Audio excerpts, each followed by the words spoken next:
Floare albastră. Mihail Eminescu. Iar te-ai cufundat în stele și în nori și în ceruri înalte, de nu mai uita în calte sufletul vieții mele.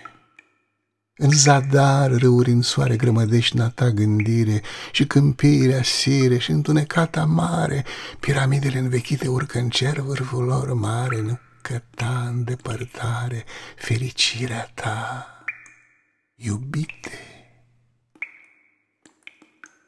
Astfel spuse Mititica, dulce netezindu-mi părul.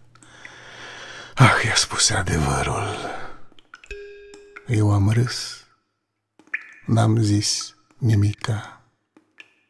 Hai în codru cu verdeață, unde izvoare plâng în vale, stânca stă să se prăvale în prăpastia măreață, acolo în ochi de pădure, lângă trestia cea lină și sub bolta cea senină, vom ședea în foi de mure și mi spune atunci povești și minciuni cu a ta guriță, eu pe un fir de romaniță voi cerca de mă iubești și de-a soarelui căldură voi fi roșie ca mărul.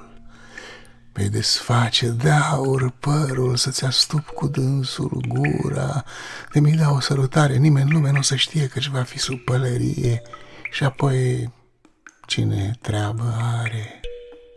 Când prin crengi s-a fi ivit luna în noaptea cea de vară, mi ținea de sub soară, tu-i ținea de după gât pe cărări, sub bolți de frunze, coborând spre sat în vale, ne-om da sărutări pe cale, dulci ca florile ascunse, și sosind la-l porții prag, vom vorbi în întunecime, grija noastră, naibonime, cui ce-i pasă că mi-ești drag?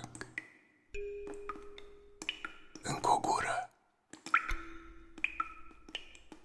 și dispare ca un stâlp.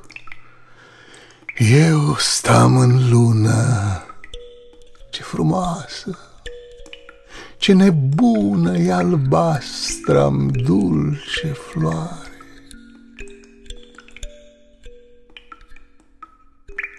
Și te-ai dus,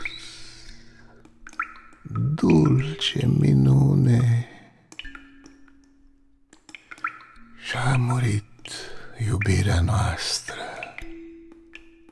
floare albastră, floare albastră.